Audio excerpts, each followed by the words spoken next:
దేవుని మహాపరిశుద్ధ నామానికి వేలాది స్తోత్రాలు. ఈ సాయంత్రం మరొకసారి ఈ రీతిగా మిమ్మల్ని కలవడానికి దేవుడు చూపిన కృప మహోన్నతమైనది. మంచిది సమయంలో ఒక మాట మనం చదువుకుందాం. 147వ కీర్తన 3వ చరణం.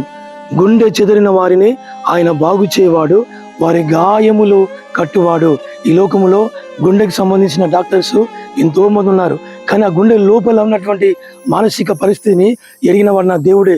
మనుషులందరూ పైరూపాన్ని చూస్తారు, కానీ ఆయన అంతరంగాన్ని చూసే దేవుడు, గుండె లోతులను చూసే దేవుడు. ఆయన అంటున్నాడు కదా, గుండె చెదిరినటువంటి వారిని నేను బాగు చేస్తా అంటున్నాడు. ఈ రోజుల్లో చాలా మంది ఏదో ఒక విషయంలో గుండె చెదిరిపోతున్నారు, గుండె చెదిరి ఉన్నారు.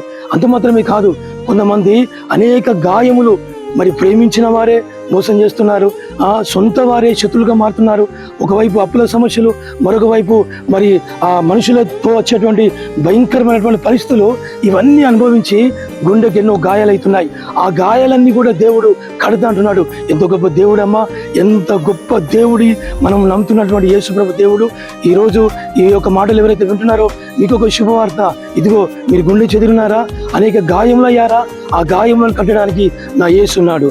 చెదిరినటువంటి మీ గుండెను బాగు చేయడానికి నా యేసు ఉన్నాడు. మీరు ఏ విషయంలో ధైర్యపడకండి, మీ ప్రతి భారమును నా యేసు మీద వేయండి.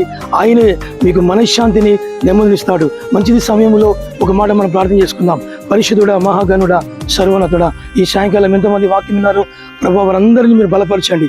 ఎవరైతే గుండె చెదిరినారో నాయన, అయ్యా వారి గాయములు కట్టండి నాయన, అయ్యా చెదిరిన గుండెను బాగు చేయండి నాయన, వారికి నెమ్మది, ఆరోగ్యం, సమాధానం దయచేయమని యేసు నామములో అడిగి పొందుకొని నామ తండ్రి, ఆమెన్, ఆమెన్, ఆమెన్. మరొకసారి మన ప్రభు అయిన యేసుక్రీస్తు నామములో మీ అందరికీ శుభాలు తెలియజేస్తున్నాం.